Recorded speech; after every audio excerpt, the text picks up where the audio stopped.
Assalamualaikum warahmatullahi wabarakatuh. Perkenalkan, kami dari kelompok 5. Kami akan menjelaskan tentang video kami, yakni tentang psikoanalisis sastra, di mana kami beranggotakan saya sendiri, Rida Suci Ramadhani, Ardanila, Novia Lydia Gandara, Rahmita, dan Gustia Endriani.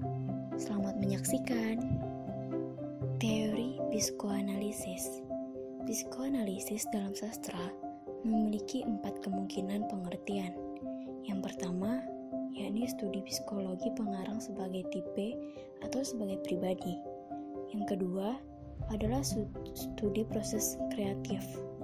Yang ketiga, studi tipe dan hukum-hukum psikologi yang diterapkan pada karya sastra. Konsep psikoanalisis.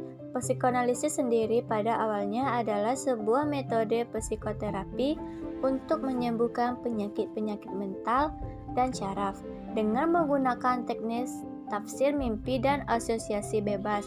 Teori ini kemudian meluas menjadi sebuah teori tentang kepribadian. Konsep-konsep yang terdapat dalam teori kepribadian versi psikoanalisis ini termasuk yang paling banyak dipakai di berbagai bidang hingga saat ini. Konsep Freud yang paling mendasar adalah teorinya tentang ketidaksadaran. Pada awalnya, Freud membagi taraf kesadaran manusia menjadi 3 lapis, yaitu lapisan unconscious atau tak sadar, lapisan preconscious atau prasadar, dan lapisan conscious sadar. Dalam buku-bukunya yang lebih muktair, Freud meninggalkan pembagian lapisan kesadaran di atas dan menggantinya dengan konsep yang lebih teknis, tetapi basis konsepnya tetap mengenai ketidaksadaran, yaitu bahwa tingkah laku manusia lebih banyak digerakkan oleh aspek-aspek tak sadar dalam dirinya. Pembagian itu dikenal dengan sebutan struktur kepribadian manusia dan tetap terdiri atas 3 unsur, yaitu id, ego, dan superego. Berikutnya yaitu struktur kepribadian manusia. Struktur kepribadian manusia terbagi menjadi 3. Yang pertama yaitu ID. ID adalah bagian yang sepenuhnya berada dalam ketidaksadaran manusia. ID berisi cadangan energi, insting, dan libido, dan menjadi penggerak utama tingkah laku manusia. ID menampilkan dorongan-dorongan primitif dan hewani pada manusia, dan bekerja berdasarkan prinsip kesenangan. Yang kedua yaitu ada ego.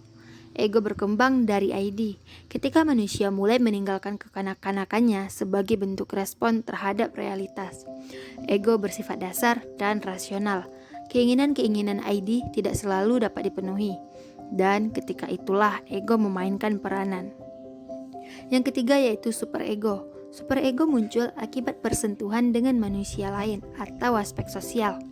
Dalam keluarga, superego ditanamkan oleh orang tua dalam bentuk ajaran moral mengenai baik dan buruk, pantas dan tidak pantas, dan sebagainya.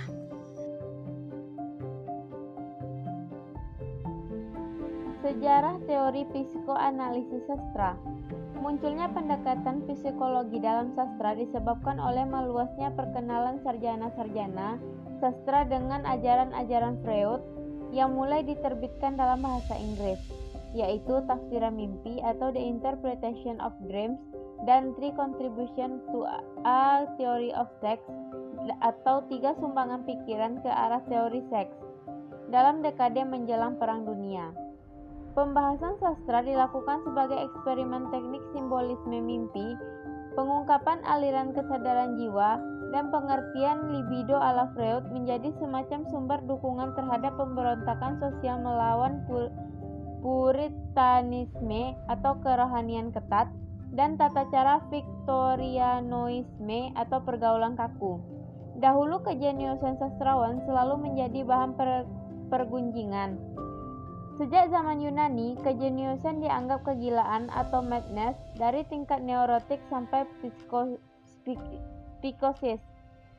Penyair dianggap orang yang kesurupan atau possessed. Ia berbeda dengan yang lain dan dunia bawah sadarnya yang disampaikan melalui karyanya dianggap berada di bawah tingkat rasional. Namun pengarang tidak sekedar mencatat gangguan emosinya, Ia juga mengolah suatu pola arketipnya seperti Dostoyevsky dalam karyanya The Brothers Karamazov, atau suatu pola kepribadian neurotik yang sudah menyebar pada zaman itu. Kemudian, ilmu tentang emosi dan jiwa itu berkembang dalam penilaian karya sastra atau psikoanalisis sastra.